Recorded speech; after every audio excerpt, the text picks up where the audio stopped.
잡으셨습니다.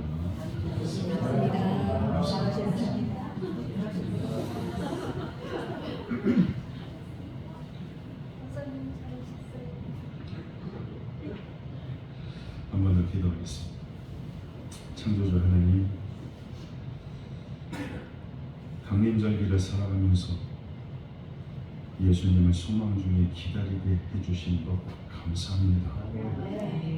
특별히 하나님, 이 시간에 사랑하는 성도들 살면서 겪는 괴로움, 답답함 다 내려놓습니다. 주여 긍휼히 여기시고 저들에게 하늘 평안을 허락하여 주옵소서. 이겨낼 수 있는 힘과 믿음, 지혜도 주시고 지친 이들에게는 회복의 은혜를, 병약한 이들에게는 치유의 은혜를, 낙심한 이들에게는 소망의 은혜를 덧입혀 주옵소서. 그래서 예배하는 모든 이들이 하나님의 은혜에 충만하게 하여 주시고 기쁨, 감사로 믿음 지키며 하나님께 영광 돌리는 삶이 되게 하여 주옵소서. 이 자리에 지금 함께 하여야 되는데 함께하지 못한 사랑하는 성도들이 있습니다. 어느 처소에 있든지 눈동자와 같이 지켜 살펴 보호하여 주옵소서. 말씀을 전하는 종, 말씀 듣는 성도들 성령 안에 하나 되게 하여 주시고 진리 안에서 참 자유함을 누리게 하여 주옵소서. 감사드리며 예수님의 이름 받들어 간절히 기도하옵나이다. 아멘.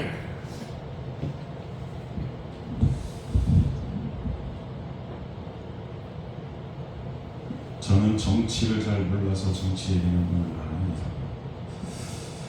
세상 가장 편안한 마음으로 오늘 말씀을 들으셔도 됩니다. 편하게 좀 들으셨으면 좋겠어요. 세상에 워낙에 시끄러워요. 저는 여러분, 성탄절기는 중국에서 시작된다라는 그런 말이 있습니다. 성탄절기는 중국에서 시작된다. 왜냐하면 그 성탄트리 보세요. 성탄트리를 비롯한 모든 성탄 관련 용품들이 죄다 이제는 메이드 인 차이나입니다. 또 성탄 시즌이 백화점, 유흥시설에서부터 시작된다 그런 말도 있습니다. 굳이 이건 설명이 필요 없이 다 공감하실 거라고 그렇게 생각을 합니다. 성탄절은 분명 우리 구주 예수 그리스도의 탄생하심을 기념하는 날인데 세상 주인공 예수님과 상관없이 성탄 시즌이 시작이 되고 고요한 밤, 거룩한 밤이 아니라 요란하고 비틀거리고 흥청 넘쳐나요. 아이들 대부분이 그렇지만요, 사탕, 초콜릿, 과자, 간식을 참 좋아합니다. 그런데 그걸 자꾸 먹으면 주식인 밥을 잘 안 먹게 됩니다. 한날은 간식을 많이 먹길래 그러면 주식인 밥 못 먹는다고 그랬더니 내가 왜 못 먹냐고 그럽니다. 그래서 간식을 자꾸 먹으면 밥맛이 없어지기 때문이라고 그렇게 답을 해줬는데요. 그러면서 제가 문득 든 생각이 하나 있습니다. 그게 뭐냐, 세상이 주는 세상 간식에 감격해서 밥 대신 예수님을 너무 자주 잊어버리는 건 아니면서 세상이 주는 세상 간식에 감격해서 생명의 밥 대신 예수님을 믿고 사는 건 아니지. 세상은 예수 그리스도 없는 성탄에 취해 있지만 우리는 생명의 밥이 되신 예수님께 회복되는, 생명의 떡이 되신 예수님께서 회복되는 그런 2023년 성탄절을 맞게 되기를 주님의 이름으로 간절히 축원합니다. 아멘. 지난주부터 우리는 세상의 성탄 시즌이 아니라 교회력으로 강림절기를 지금 지키며 가고 있습니다. 여러 절기 가운데, 교회력에서 여러 절기 가운데 이 강림절기는 좀 생소할 수도 있습니다. 그러나 강림절기는 교회력이 시작되는 아주 중요한 절기입니다.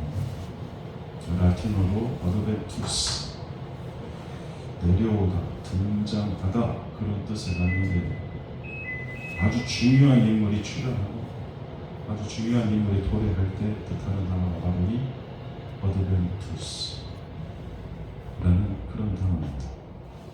그래서 이 절기는 우리 구주 예수 그리스도의 초림과 재림을 기다리는 그런 절기인데 강림절기를 4주 지킵니다. 그리고 이 4주 후에 우리는 예수 그리스도의 탄생하심을 기념하는 성탄절을 맞게 됩니다.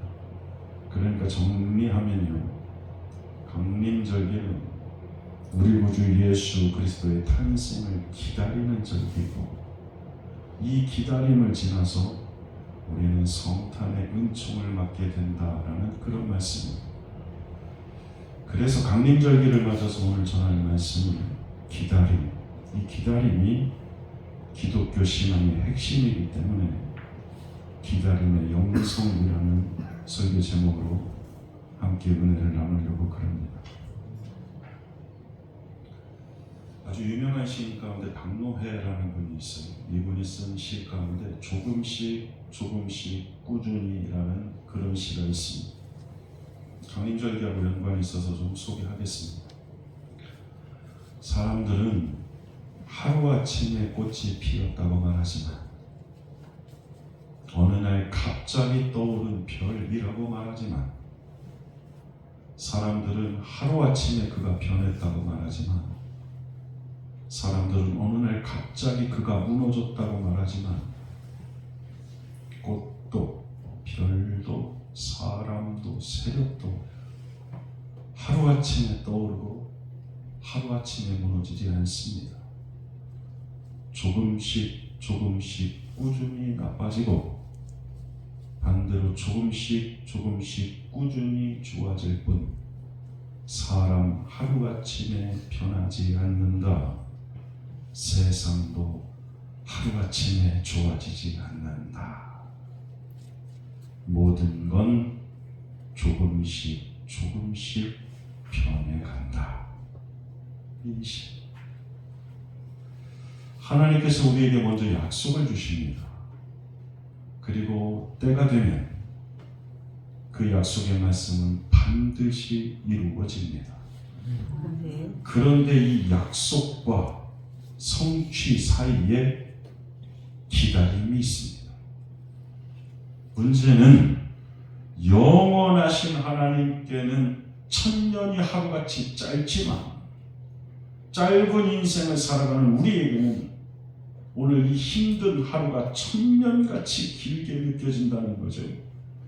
그래서 기다린다. 이게 참 쉽지가 않습니다.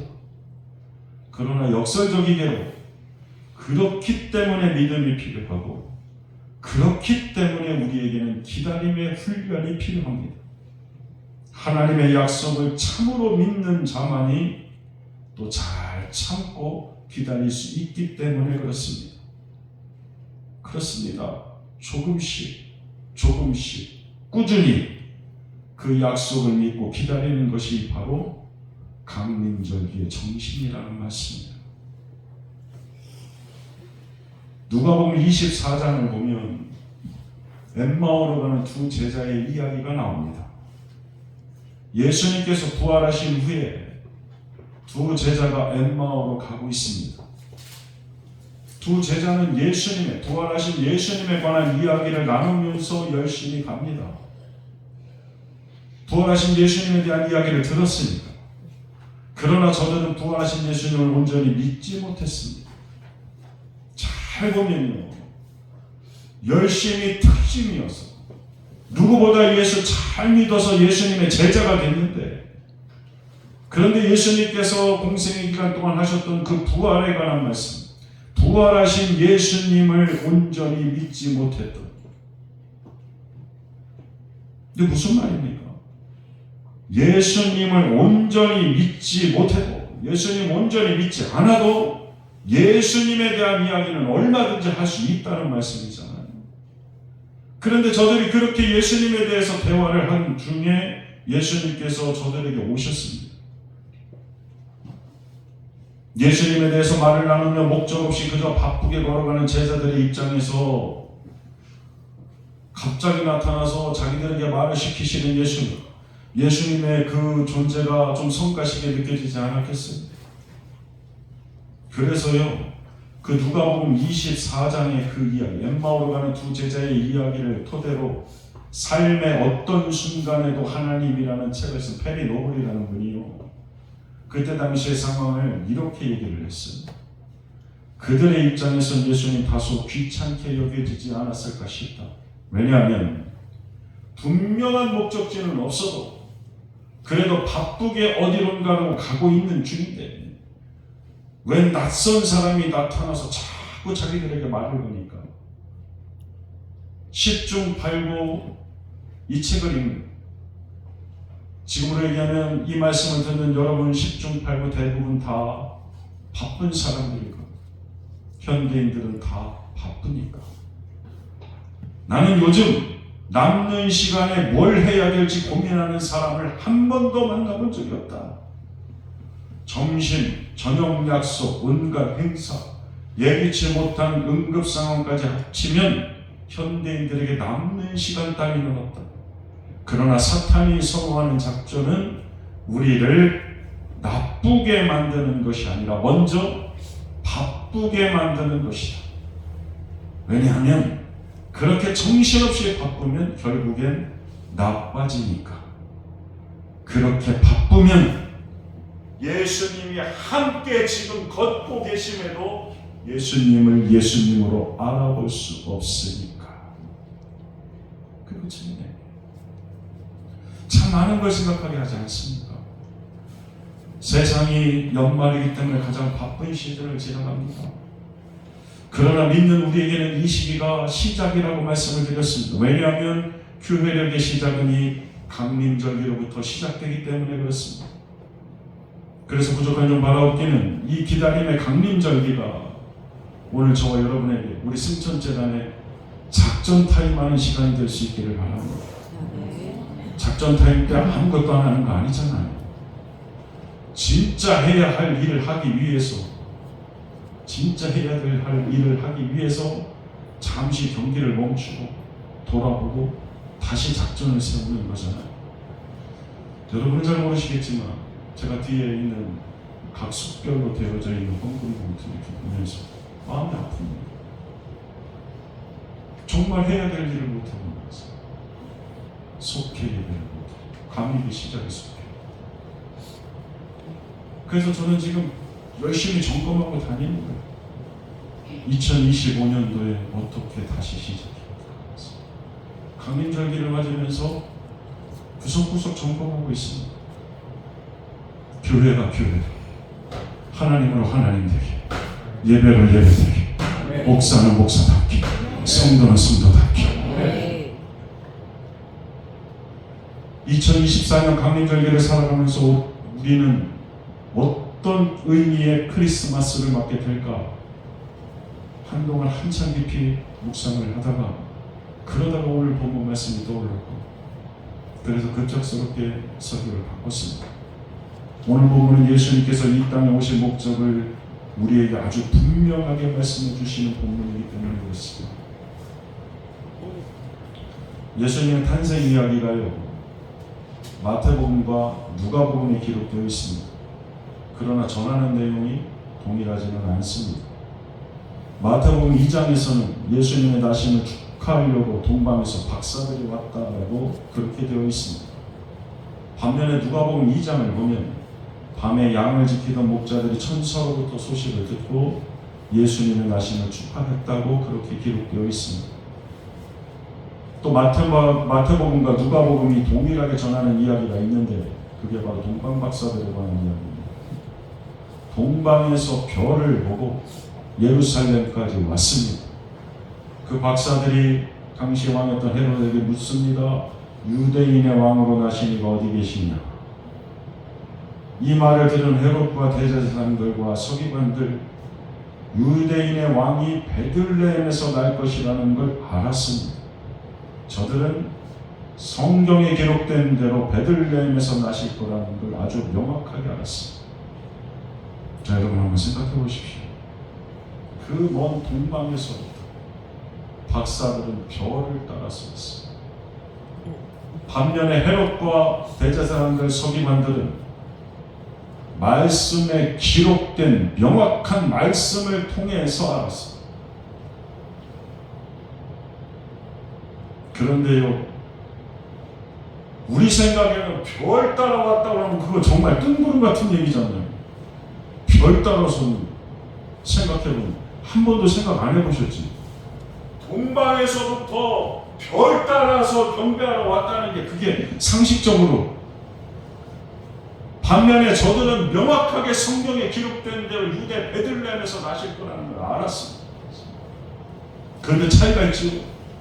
별 따라왔던 동방 박사들은 아기 예수님께 황금, 유향, 모략을 드리면서 경배. 누구보다 명확하게 성경을 통해서 알았던 헤롯과 대제사장들과 서기관들, 바리새인들은요, 그들이 행한 일은 그때를 표준하여 2살부터 그 아래로 다 죽이니. 그래서 헤롯은 가룟 유다와 더불어 마태복음 26장 24절에 그 평가가 이렇습니다. 그 사람은 차라리 나지 아니하였다라면 죽을 뻔하였느니라. 그런 성경의 평가를 받습니다. 별, 희망, 예수 그리스도 바라보는 자가 성탄의 세력을 맡게 된다는 말씀입니다. 동방에서 보던 그 별이 문득 앞서 인도하여 가다가 악이 있는 곳 위에 머물러 섰는지라 저희가 별을 보고 가장 크게 기뻐하다가 엎드려 아기께 경배하고 보배압을 열어 황금과 유향과 모략을 예물로 드리니라. 마태복음 6장 23절 네 보물이 있는 그곳에는 너의 마음도 있느니라. 그렇다면 동방 박사들의 마음은 어디 있는 거예요? 황금, 유향, 모략 그 보물을 드렸던 예수님께 있는 거지. 예수. 반면에 누가복음을 보면 밤에 양을 지키던 목자들에게도 주의 사자가 나타나서 보라, 내가 온 백성에게 미칠 큰 기쁨의 좋은 소식을 너희에게 전하노라. 큰 기쁨의 좋은 소식, 성탄의 소식을 목자들이 들었습니다. 그런데요, 예수님 태어나실 당시에 목자들은 사회적으로 멸시 천대받는 사람들입니다. 유대 지도자 랍비들의 가르침을 보면 유대인들은 절대로 가지지 말아야 되는 6가지 직업이 있는데 그 중 하나가 바로 목자입니다. 저들은 법정에서 증언할 수도 없습니다. 하나님 예배하기 위해서 성전이나 회당에 들어갈 수도 없습니다. 이유는 간단합니다. 부정하게 여기는 짐승들을 키우기 때문입니다. 그리고 그 오물을 밟기 때문에 그렇습니다. 그래서 저들은 부정한 사람들로 그렇게 취급됐습니다. 그런데 하나님은 그런 목자들에게 천사를 보내주셔서 예수님 탄생의 가장 복된 소식을 가장 먼저 듣게 은혜를 베풀어 주셨습니다. 자, 그런데요 여러분, 그렇다고 해서 가장 큰 기쁨의 좋은 소식, 성탄의 소식을 목자들이 들었다고 해서 저들의 삶의 처지와 형편이 그 아기 예수님을 만났다고, 제일 먼저 좋은 소식을 들었다고 한순간에 저들의 삶의 처지 형편이 바뀌는 겁니까? 아닙니다. 그들은 여전히 목자입니다. 그들은 여전히 양을 먹여야 됩니다. 밤중에도 양들 지키기 위해서 깊은 잠을 잘 수 없는 그런 고단한 삶을 살아내야 됩니다. 그러나 한 가지가 달라진 겁니다. 그들 마음속에 예수님이 오신 거죠. 예수님 만난 거죠. 예수님 만나니까 삶의 모습, 처지, 형편 그건 달라지지 않았어. 여전히 고단한 목자의 삶이어도 그 삶에 기쁨과 찬송이 있어 저들이 경배하고 돌아가니라. 그렇게 말씀합니다. 사랑하는 여러분, 이처럼 예수 만난 사람들은 여전히 가난하고 병들고 어려워도 감사하며 찬송하며 살아가는 줄로 믿습니다. 그러니까 예수 만난 여러분, 늘 출근하는 직장에 인상 쓰고 가지 마시고 찬송하면서 가세요. 늘 하던 일에 보람을 좀 느끼시고 예수 제대로 잘 믿는 사람들은 결코 자신의 모습을 초라하게 여기지 않습니다. 왜요? 내 가치는 저와 여러분의 가치 얼마 정도 될까요? 돈으로 환산하면. 네? 얼마 정도 될까요? 그걸 뭘 고민을 하십니까? 내 가치는 예수 보혈의 가치요. 예수님 보혈의 가치를 값으로 매길 수 있어요? 없잖아요.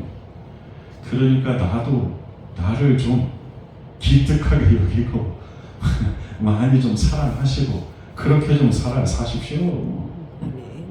힘든 직업 가졌다고 경제적으로 부유하지 못해도 장애를 가졌어도 예수님 안에 당당할 수 있는 거. 누가 뭐라고 해도 난 하나님께서 기뻐하시는 사람이니까. 이게 무슨 말인지 모르시겠죠? 멀뚱멀뚱 저 쳐다보시는 거 보니까. 그래서 누가복음 말씀 찾습니다. 누가복음 2장 다 찾으세요.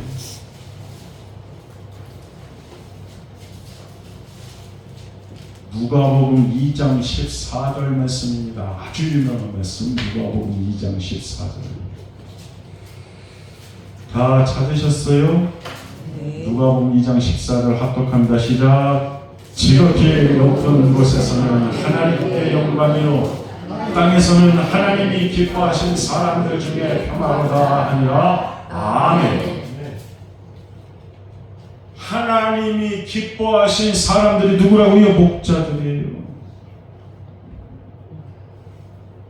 세상 사람들은 멸시천대 했어도 하나님은 그들을 기뻐하신 사람들이에요. 하나님께서 기뻐하신 사람들이라는 말씀이에요. 아멘. 저와 여러분도 그런 사람들이에요. 아멘. 하나님이 기뻐하신 사람들이에요. 아멘. 마태복음 1장을 보면요, 세상에서 가장 짧은 일대기 전기가 나옵니다. 그것도 한두 사람이 아니라 수십 명의 전기가 나와요. 그런데 그 전기는 단 한 단어고요, 두 글자가 전부입니다. 그 내용은 낳고입니다. 낳고. 아브라함이 이삭을 낳고 이삭은 야곱을 낳고. 그게 전부입니다.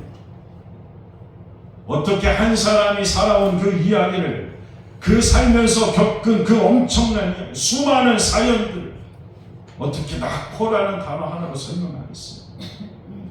그런데 마태복음 1장은 그 낳고로 다 정리한 거예요. 그럼 도대체 마태복음 1장이 우리에게 말씀하고 있는 게 뭘까요? 예수님의 족보요? 그 족보에 나타난 사람들과의 관계에 누가 누구의 아버지고 아들이고 그거 알려주려고 그렇게 기록하신 걸까요? 아닙니다. 만약 그렇다면 구약 성경의 기록만으로도 그건 충분합니다. 구약 성경에는 더 자세한 족보가 등장하고 있습니다. 창세기 5장에도 족보가 나옵니다. 그 족보는 이렇습니다. 낳고 살다가 죽었더라로 끝납니다. 근데 마태복음 1장은 죽었다라로 끝나지 않습니다. 낳고로 끝납니다. 그러면 마태복음 1장의 족보가 우리에게 말씀하는 게 뭐겠어요? 그건 바로 예수님을 낳으라는 겁니다. 예수님께서 탄생하셨을 때가 어떤 때인데요? 마태복음 2장 1절에 예수님의 탄생의 때를 이렇게 말씀합니다. 헤로드 왕 때에 예수께서 유대 베들레헴에 나시매. 예수님께서 나셨던 때는 시대적으로 암흑입니다. 캄캄한 로마의 식민지였습니다. 그래서 백성들은 수탈과 억압에 시달렸던 때, 그런 저들에게 위로할 목자가 없는 로마 황제나 로마 황제에게 임명받은 분봉한 헤롯이나 당시의 영적인 지도자였던 대제사장들, 백성의 장로들, 그 누구도 자기 백성들을 불쌍히 여기지 않았습니다. 억압하는 사람들만 있어요. 억압하는 사람들에게 충성하는 그런 수하들만 있는 그런 상황. 그러니까 당시의 사람들은 슬펐어, 힘들었어, 그러면서 죽어갔습니다. 그런 시대에 예수님께서 나신 거예요. 어둠 속에 빛으로 오시고 죽음의 현장에 생명으로 오시고 절망의 늪에 소망의 줄로 오시고, 그래서 예수님 탄생하심으로 말미암아 세상이 살게 되기 시작한 거예요. 인생의 방향을 잃고 헤매던 사람들이 길을 찾게 되고, 각색 질병으로 고통받는 심령들이 예수만 나아 고침받게 되고, 배고픔에 방황하던 인생, 허기져던 인생, 굶주렸던 인생들이 오병이어 기적의 역사로 먹게도 되고, 그 모든 것들이 다 예수님께서 나으셔서 가능한 일이에요. 그가 예수님께서 나시지 않으면 그건 불가능한 일이었다는 말씀입니다. 예수님께서 나시지 않았다면 신약 성경에 35가지 예수님의 기적의 역사가 나오는데, 예수님이 나시지 않으면 그 35가지 기적의 역사는 없습니다. 세상에 기독교도 없습니다. 그뿐입니까? 말씀 한 구절 부여잡고 어떻게든 세상 이기며 살아보겠다고 하는 이 땅에 수많은 성도들도 없어요. 예수님 나시죠. 숨을 거두는 그 순간까지 영원한 천국 바라보면서 그러면서 할렐루야 찬송하며 가는 분들도 없어요. 예수님 나시지 않으면 승천교회 없어요. 예수님 나시지 않았더라면 우리 모두는 다 죄 가운데 멸망하고 말았을 거예요. 그런데 예수님께서 나신 거예요. 예수님께서 나셔서 저는 지금 설교를 하고 있고요. 예수님께서 나셨기 때문에 달콤한 새벽잠 포기하고 새벽 제단 쌓으며 하나님 앞에 기도하는 거고요. 예수님 때문에 이 주일 성수하는 거고요. 예수님 때문에 찬양대로, 예수님 때문에 꽃꽂이로, 예수님 때문에 주방봉사, 예수님 때문에 찬양은혜요, 예수님 때문에 예배 인도하는 거죠. 예수님 때문에 그렇게 몸을 들여서 헌신하면서도 기뻐하는 거예요. 예수님 때문에 사랑하고, 예수님 때문에 포기도 좀 하고, 예수님 때문에 그것만 있어요. 예수님 때문에 받는 것도 있고, 예수님 때문에 얻는 것도 있고, 예수님 때문에 살고, 예수님 때문에 죽을 수도 있는 거예요. 그러니까 금년 성탄절에 여러분의 영혼에, 여러분의 삶, 여러분의 가정, 여러분의 일터에 예수님께서 다시 나게 되시기를 주님의 이름으로 간절히 축원합니다. 병들고 이제 늙어가시는 저희 어머님은 저 때문에 사시는 게 아니라 예수님 때문에 살고 계시죠. 사랑하는 아들, 가까운 데 있어도 자주 못 와도 괜찮아. 늘 주님과 함께 있고 죽어도 천국 갈 거 아니냐. 그러니 엄마 걱정하지 말고 더욱더 주의 일에 충성해라. 그렇게 말씀하시는 이유요? 예수님 때문입니다. 만약 예수님이 우리 어머니에게 계시지 않으면 그저 그냥 늙었고 힘없고 불쌍한 그런 노인에 불과한 거죠. 실제로 제가 들은 집사님 이야기, 직장에서 하루아침 남편이 실직했습니다. 그래서 실직하고 실망하고 돌아오는 남편에게 그랬더니, 여보 괜찮아, 당신 아직 내 옆에 있고 우리 아이들 아직 이렇게 건강하고 무엇보다 우리 가정에 예수님께서 계시는데 뭘 걱정하세요? 나 걱정 안 해. 여보 우리 주님께 기도하고 다시 한번 힘내서 알아봐요. 반드시 여호와 이레로 예비해 주신 좋은 길이 있을 거예요. 아멘. 그렇게 말하는 아내가 있는 이유도 예수님 때문에. 만약에 예수님께서 오늘도 소망으로 그 가정에 나시지 않으면요, 그 가정 살 수 없습니다. 대학 시험에 떨어졌어요. 취직에도 실패했어요. 그런데도 자녀의 손을 잡고 힘내라. 너의 길을 여호와께 맡기라. 그리하면 그가 이루시고 말씀하셨어요. 하나님께서 네 길을 신뢰대로로 열어주실 거야. 그렇게 용기 복돋을 수 있는 거 예수님 때문이죠. 만약에 예수님이 그 아들 딸들에게 나시지 않으면요, 한 짝도 보이지 않는 이 냉혹한 현실 앞에 한순간도 그 아이들은 버틸 수가 없습니다. 그러니까 반드시 예수님이 나셔야 되는 거예요. 말씀하십니다. 신학자 레이로신이라는 분이요, 인간에게 가장 필요한 것이라는 아주 유명한 글을 남겼는데 그 글이 이런 말이 나와요. 인간에게 가장 필요한 것이 만약에 지식이었다면 하나님은 세상을 이처럼 사랑하사 우리에게 교육자를 보내주셨을 겁니다. 인간에게 필요한 것이 건강이라면, 인간에게 가장 필요한 것이 건강이었다면 하나님은 세상을 이처럼 사랑하사 우리에게 의사를 보내셨을 겁니다. 인간에게 가장 필요한 것이 돈과 재물이었다면 하나님은 세상을 이처럼 사랑하사 우리에게 사업가를 보내셨을 겁니다. 인간에게 가장 필요한 것이 즐거움과 쾌락이었다면 하나님은 세상을 이처럼 사랑하사 우리에게 연예인을 보내주셨을 겁니다. 그러나 인간에게 가장 필요한 것은 죄 사함입니다. 죄의 용서 없이 우리는 편안하게 눈을 감을 수 없고, 죄 사함 없이 우리는 마지막 날 반드시 하나님의 심판대 앞에 서야 될 텐데 마지막 날 하나님의 심판대 앞에 설 수 없기 때문에 그렇습니다. 죄 사함이 없이는 우리는 천국을 소망할 수 없습니다. 그래서 하나님은 세상을 이처럼 사랑하사 우리에게 구세주 예수 그리스도를 보내주셨습니다. 저는 임마누엘, 하나님께서 우리와 함께 하신다, 그게 성탄의 메시지. 구약의 하나님, 하늘에 계신 하나님, 성탄의 하나님은 나신 하나님, 우리와 함께 하시는 임마누엘이야. 성령 하나님은요, 우리 안에 내주하시는 하나님.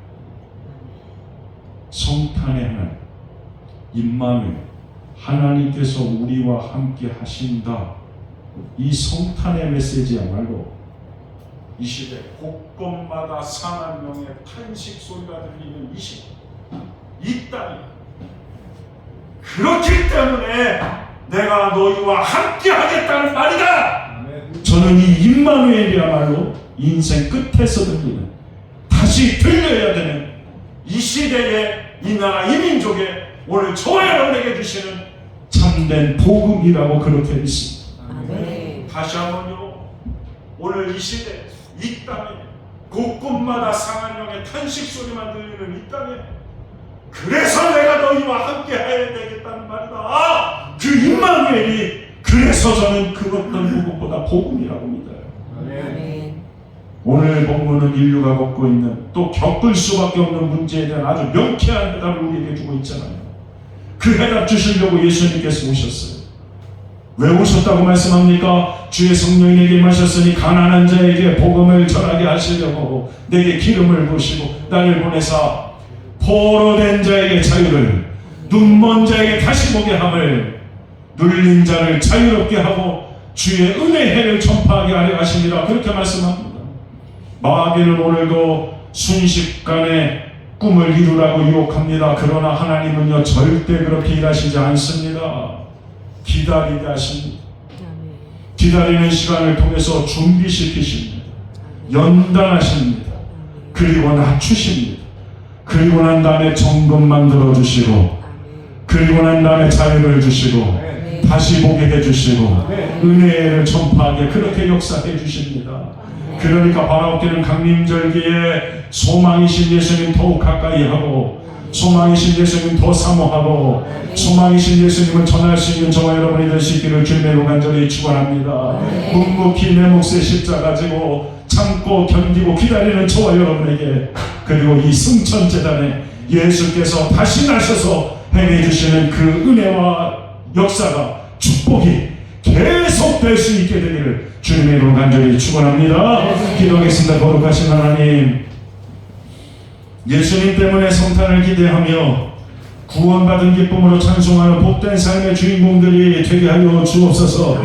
가난하고 포로되고 눈먼 우리가 심령에 자유 주시고 평화 주시고 고치사 다시 보게 해주시고 은혜의 해를 전파하게 하시려 성육하신 성탄의 의미를 다시 되새기게 하여 주시고, 목자와 같은 고단한 삶을 오래 살아가는 성도들, 하나님 저들에게 은혜 베푸사 슬픔 안고 왔으나 기쁨 안고 돌아가게 하여 주시고, 상하여 왔으나 싸맨 받고 돌아가게 하여 주시고, 문제 안고 왔으나 답을 찾고 돌아가게 하여 주시고, 고통 안고 왔으나 평안을 품고 돌아가게 하여 주옵소서. 그 성탄의 은혜와 복이 임할 줄로 믿사옵고 다시 나실 예수님의 이름 받들어 간절히 기도하옵나이다.